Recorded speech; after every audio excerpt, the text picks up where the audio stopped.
Le Kalburg, littéralement le château chauve en allemand. Juste 2 discrets orifices dans la falaise du Tréport pour signaler son existence.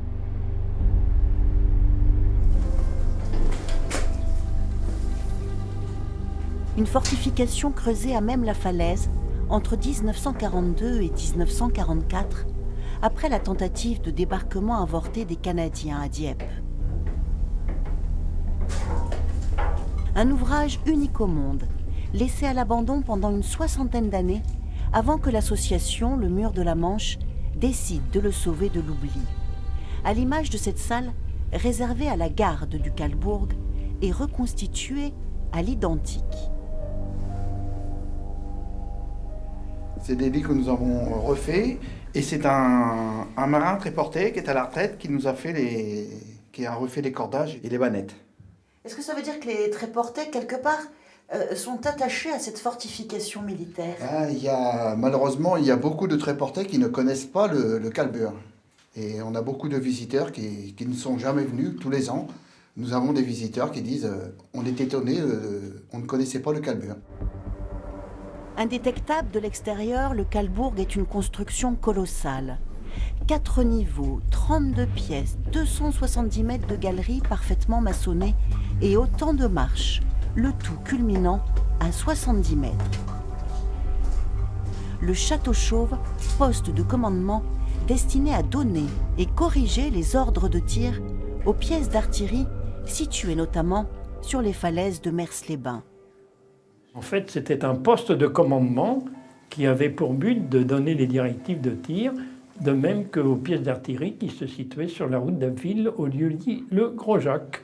Tout est prévu par les Allemands pour vivre au secret dans un confinement total. On pense qu'une 60aine d'hommes auraient pu opérer ici en quasi-autarcie. Vous avez des lits qui se rabattaient dans la journée pour donner une aisance de circulation. Vous pourrez remarquer que nous nous sommes repositionnés à l'endroit d'origine.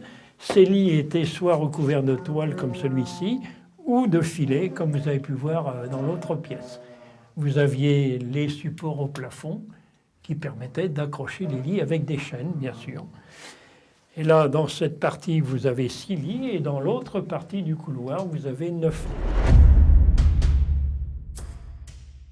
lits. 2 années durant, les requis, les habitants réquisitionnés, mais surtout les prisonniers, des Ukrainiens, hommes et femmes, se succèdent jusqu'à 14 heures par jour pour creuser à la pioche et à la baramine, à même le calcaire.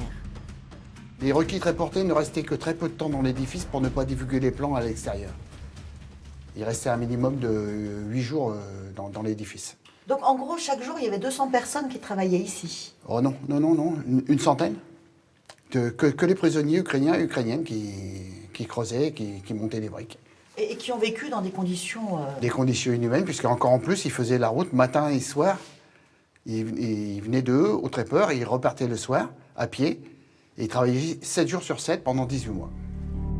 Des tonnes de gravats arrachés à la falaise, évacués à la main. Et pour maçonner les longs corridors, les Allemands récupèrent les briques du palace Le Trianon qu'ils dynamitent en janvier 1943, juste au-dessus du Kalburg, sur la crête de la falaise. Ce symbole orgueilleux de la bourgeoisie européenne est par trop visible de l'aviation alliée, d'où ce funeste sort qui lui est réservé. Seuls 75% de la fortification est visitable aujourd'hui, les 6 mai et 6 juin, le 11 novembre ou lors des Journées du patrimoine. Pour des raisons de sécurité, la salle du canon est inaccessible au public. Une pièce d'artillerie si lourde que les libérateurs anglais renonceront à la détruire. Alors ce canon était dirigé essentiellement sur l'entrée du port. Sur le port. C'est un canon de 75 mm qui a une portée maximum de 9900 mètres et une capacité de tir de 5 à 6 coups minutes. Un instrument de guerre qui n'a jamais servi, tout comme l'ensemble de l'ouvrage évacué par les Allemands en urgence en septembre 1944 pour échapper à l'arrivée des Alliés. Une date qui marque aussi la libération des villes sœurs. Le Kalburg, né dans la souffrance, aujourd'hui, seule une stèle commémorative rappelle la mort d'une vingtaine de prisonniers ukrainiens pendant sa construction. Une stèle érigée par la ville d'Eu, où ces hommes et femmes étaient cantonnés pour la nuit. Est-ce qu'on sait pourquoi cette vingtaine à peu près de prisonniers ukrainiens, hommes et femmes, sont décédés finalement pendant cette période? Des très mauvaises conditions de vie, hein. Ils étaient mal nourris, ils travaillaient 12 heures par jour à cette époque-là et les conditions étaient vraiment exécrables. Et il n'y a pas de doute ils sont morts vraisemblablement dans de très mauvaises conditions, hein.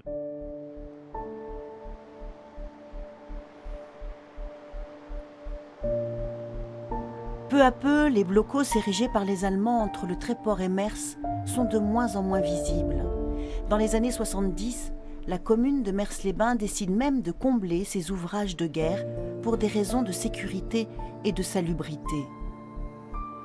Seul subsiste ce blocos surmonté par Notre-Dame de la Falaise. Une statue de la Vierge déboulonnée par les Allemands, car repérable par l'aviation alliée, est replacée ici en 1955.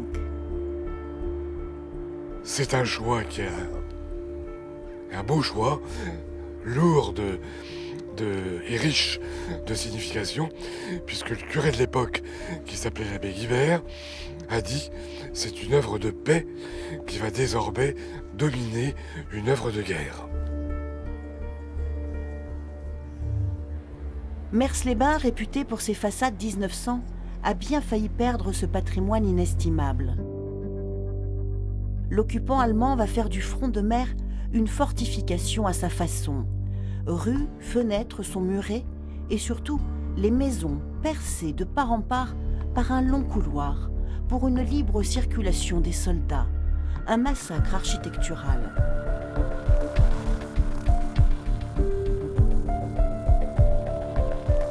Ce qui a fait notre force, notre immense chance à Mers, c'est que un groupe de quelques personnes à la Libération et peu de temps après se battent bec et ongles pour que ce front de mer qui n'était malheureusement devenu qu'un décor de théâtre ne soit pas rasé. Bientôt le 75e anniversaire du débarquement en Normandie. Les années noires semblent loin aujourd'hui et la vie a repris le dessus. En témoigne ce blocos devenu simple bergerie, mais aussi support à une œuvre graphique, le paisible dessin d'une fillette endormie sur un monstre de béton.